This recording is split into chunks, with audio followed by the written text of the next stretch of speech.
Hola, ¿qué tal? Asistimos a un nuevo episodio de mi canal de YouTube, Marisa Madeno Viaje Itaca. Vamos a reseñar un libro, que a mí me ha causado muy buena impresión. Me ha marcado porque lo quería leer hace tiempo, pero siempre lo he ido dejando. Es La sombra del viento, de Carlos Ruiz Zafón. ¿Vale? Carlos Ruiz Zafón, desgraciadamente murió, pues no sé, en 2020 creo, y ha dejado un legado muy grande. No tanto prolijo porque ha muerto muy joven, pero sí muy relevante para el mundo de la narrativa y de la literatura. Sobre todo y fundamentalmente voy a reseñar una primera parte de una tetralogía que se llama El cementerio de los libros olvidados, cuya primera parte se llama La sombra del viento. Es, digamos, un libro extremadamente especial, reconocido internacionalmente por toda la crítica, eh, traducido a varios idiomas, con reconocidos premios, y aparte es un libro que deja un sello de autor, porque si bien ha escrito otros libros, por esta tetralogía se le conoce especialmente a Carlos Ruiz Zafón, aunque ha escrito todavía más. Creo que para ir a conocer su trayectoria historiobibliográfica, os remitáis a páginas y fuentes rigurosas que hablan de él o a su propio sitio web. Entonces, bueno, el libro empieza de una manera muy gótica, muy romántica. Es un libro siniestro, digamos, pero romántico al mismo tiempo, que idealiza una Barcelona de posguerra, durante el periodo de la industrialización, primera revolución industrial, la inmigración interior, etcétera, después de la posguerra. En 1955 empieza la acción y empieza así. Todavía recuerdo aquel amanecer en que mi padre me llevó por primera vez a visitar el cementerio de los libros olvidados. Desgranaban los primeros días de verano de 1945 y caminábamos por las calles de una Barcelona atrapada bajo cielos de ceniza y un sol de vapor que se derramaba sobre la rambla de Santa Mónica en una guirnalda de cobre líquido. Como veis, las metáforas y las comparaciones como recurso estilístico están muy proyectadas hacia, digamos, elementos de la naturaleza, la climatología. Muchas veces se refiere al calor, al frío, al color del aire, del viento, cómo sopla, etcétera, etcétera. Aquí mismo refiere una Barcelona atrapada bajo cielos de ceniza, para decir que está nublado, y un sol de vapor que se derramaba sobre la rambla de Santa Mónica en una guirnalda y cobre líquido, porque parece ser que o bien se esperaban lluvias o había llovido. Es metafóricamente profundo, ¿vale? Quiero decir que habrá muchos más recursos estilísticos, pero yo destaco sobre todo y fundamentalmente las personificaciones de los elementos de la naturaleza, que cobran vida por sí mismos, por ser. Y la sinopsis, por no revelar muchos spoilers, trata de Daniel Semper y de un niño que tendrá pues unos 10 o 11 años en aquella época en que empieza la acción, se ubica en Barcelona, cuando va a visitar un lugar emblemático y misterioso llamado el Cementerio de los Libros Olvidados. Esto es significativo porque a partir de ahí se inicia una acción que deriva en varias tramas y subtramas. Los personajes son muy prolijos, hay una abundancia de personajes corales, sobre todo secundarios, y unos 4, 5, 6 principales, alrededor de Daniel Sempere y de Julián Carax. Julián Carax tiene la particularidad de que es un personaje sobre el que se centra la acción focalizada, pero que es referido, y hasta que no pasan los últimos capítulos del libro no cobra vida porque no se sabe muy bien si está vivo o está muerto. Digamos que es una ficcionalidad, un recurso del autor para mantener la atención impuesta sobre la trama principal, que es la investigación acerca de el libro que el chico, cuando va al cementerio de los libros olvidados acompañado por su padre, coge porque es una de las normas, digamos que Isaac, que es el bedero, el conserje o el vigilante del lugar, que es además van por la noche, es muy significativo, es muy gótico, se encarga de vigilar los libros que, digamos, tienen una representación mm, sináptica muy importante, pero que son olvidados o que no son los más, digamos, comercialmente aclamados, sino que son los más románticamente olvidados, pero recordados por algunas personas. Y parece ser que no es la primera vez que esto sucede, sino que es una tradicionalidad, una tradición que va de padre a hijo. En este caso, el padre lo transfiere al hijo y a partir de ahí empieza una investigación por parte de Daniel Sempere, que es el chico, para averiguar qué ha pasado con Julián Carax, ¿vale? Julián Carax se enamora de Nuria Montfort de Julián Carax, aunque es una relación, digamos, trágica o apasionadamente trágica por parte de Nuria Montfort, no tanto de Julián Carax, que está enamorado de Penélope. Y esa trilogía amorosa o ese trifásico erótico amoroso tiene consecuencias, así como la relación que mantiene Denis Pérez con Beatriz. Entonces las mujeres cobran una importancia primordial acompañando a los amantes o los amores, bueno, en este caso Daniel Pérez se casa con Beatriz después, ya perdona un spoiler importante al final, pero bueno, no voy a desvelar el final del libro porque aparecen muchísimos personajes, pero bueno, es por no revelar spoilers, para que lo leáis. Y el lenguaje es totalmente romántico, idealista, pero también es objetivo muchas veces. Y cuando tiene que ser un thriller, porque mezcla la literatura ficcionada gótica con un thriller novelesco o pues una novela de acción, un misterio, pues tienen claves ¿cómo diría yo? Muy claros. Pero, por ejemplo, aparecen personajes también que están relacionados unos con otros, que forman todas subtramas dentro de la trama principal, que al mismo tiempo se relacionan después, todos guardan una cierta relación o similitud. Por ejemplo, Dina siempre tiene una similitud con Julián Carax, que al final se encontrará con él, porque en su vida personal pues tiene circunstancias que le equiparan con la vida de Julián Carax en algunos aspectos, no en todos, claro, porque Julián Carax es peculiar.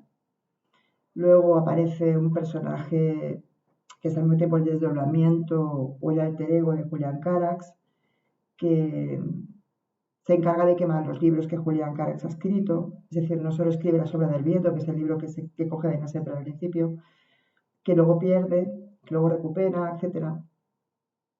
Y bueno, va sobre editores, sobre la propia librería de Daniel Sepe y el padre. Al mismo tiempo, pues es una relación entre personajes estudiantil, porque también 4 o 5 de ellos amigos que luego controvertidamente se cristan y se vuelven enemigos.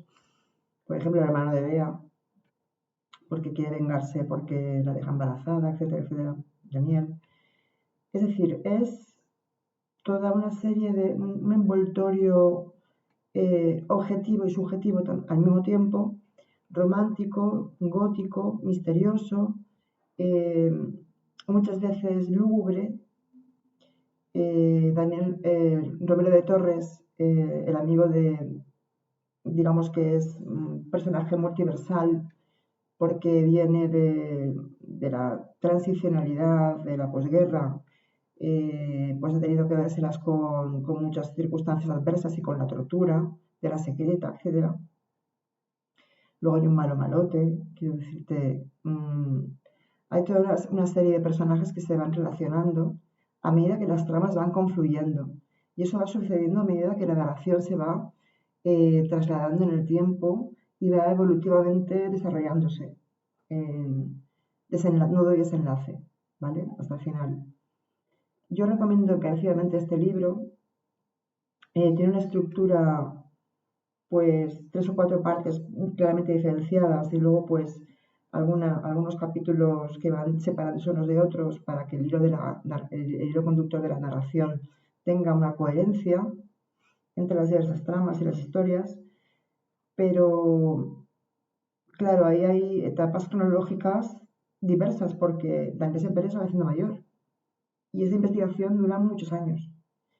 Y a raíz de esas descripciones tan lúgubres, tan románticas, tipo beckerianas, como el romanticismo del XIX, yo lo llamaría así, ¿no? Como Lord Byron describiría sus narraciones o Mary Shelley a Frankenstein, por ejemplo, pues aquí describe de manera muy romántica y gótica una Barcelona oscura, eh, llena de miseria por la guerra, llena de hambre, llena de penurias, donde los personajes tienen que luchar por su propia supervivencia también económica y de manutención. Es decir, hay muchas tramas al mismo tiempo que luego se van confluyendo, como he dicho antes, y todo se aclara.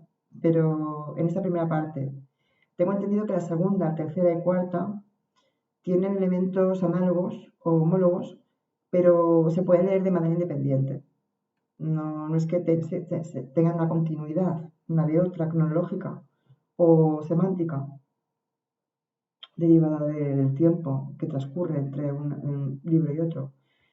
Yo me he leído solamente la primera, que es, como os he dicho antes, La sombra del viento, y aquí lo tenéis. Hay personajes hilarantes, como este amigo de Daniel Sempere, que os he mencionado antes. Bueno, no sé, las descripciones son muy bellas.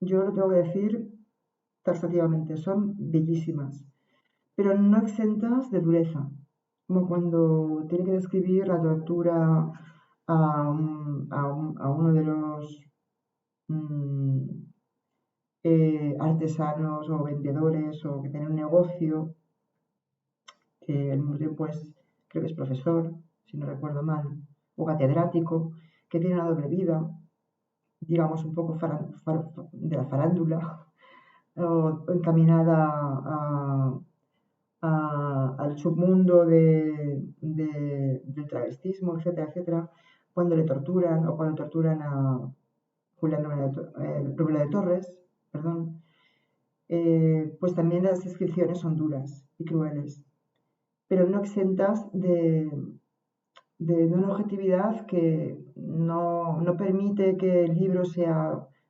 una cruel ni zafio, sino es todo lo contrario, es una belleza inconmensurable toda la narrativa que destila, ¿no? Como os he dicho antes.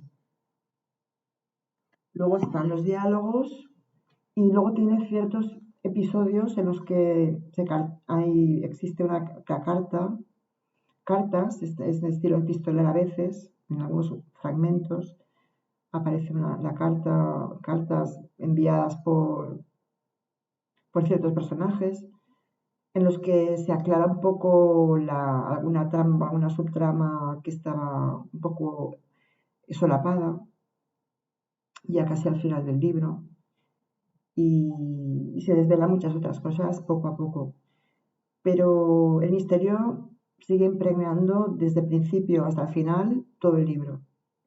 Yo no quiero revelaros ningún dato concreto, porque quiero que leáis el libro, no quiero emplear spoilers, pero sí que puedo decir que el lenguaje es culto, no exento de ser un registro coloquial muchas veces, cuando hablan sobre todo de la criada, de la Bernarda, o cuando habla con Romero de Torres, porque también hay una relación entre ellos, es decir, son relaciones dicotómicas porque los personajes muchas veces no tienen por qué parecerse unos a otros, pero sí que hay aunque sean ambivalentes unos con otros, sí que tienen una cierta dependencia, si bien afectiva, bien por circunstancias o bien por historicidad, o bien porque tiene que saldar deudas o por una cuestión muy específica, pero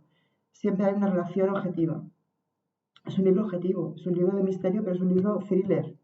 Yo diría que yo lo marcaría también dentro de un thriller eh, con una trama no policial, porque no entra la policía en investigación, sino es por parte del de la secreta, el coronel que es malo malote. Pero sí que es verdad que es una investigación que lleva Denis Sempere muy meticulosa en compañía de Romero de Torres, que le ayuda mucho gracias a su destreza, gracias a su carácter, gracias a su espontaneidad, gracias a su resiliencia y su afán de superación, porque tiene marcas de tortura en el cuerpo, etc. Y bueno, luego los típicos personajes costumbristas de la Barcelona de aquella época, de 45-50, después de la guerra, ya sobrevivía la guerra civil y la posguerra, con hambruna por el medio, etc. Es decir, eh, los roles estaban muy identificados, los personajes tienen unos perfiles que se adaptan históricamente, es decir, es un libro ficcionado, pero es una realidad histórica también. No dice nada que no sea verídico en el contexto histórico que ocupa. A mí este libro me ha encantado.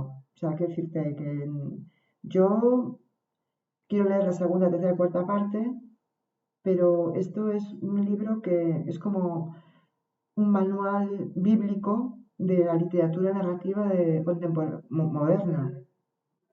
Y yo lo recomiendo porque si lees este libro es como si leyeras el vademecum de la medicina en literatura. Bueno, sin desgranar nada más de spoilers, os emplazo a que lo leáis y que, por supuesto, mi admiración por este autor, mi admiración por el libro, mi admiración por la literatura en general y porque esta es una obra muy cuidada, esmerada al detalle y no pierde ningún detalle al respecto. Está todo perfectamente enlazado, no hay elementos oscuros ni desencuadrados, está todo perfectamente relatado. Y el misterio increscendo nunca acaba de ceder, siempre está presente, aunque al final las cosas se clarifiquen un poco más, porque deja un final, digamos, un poco abierto. Pues hasta aquí lo que quería deciros de la sombra del viento de Carlos Ruiz Zafón y os emplazo a que leáis también las otras partes de la tetralogía del Cementerio de los Libros Olvidados. Un saludo, Marisa Domènech.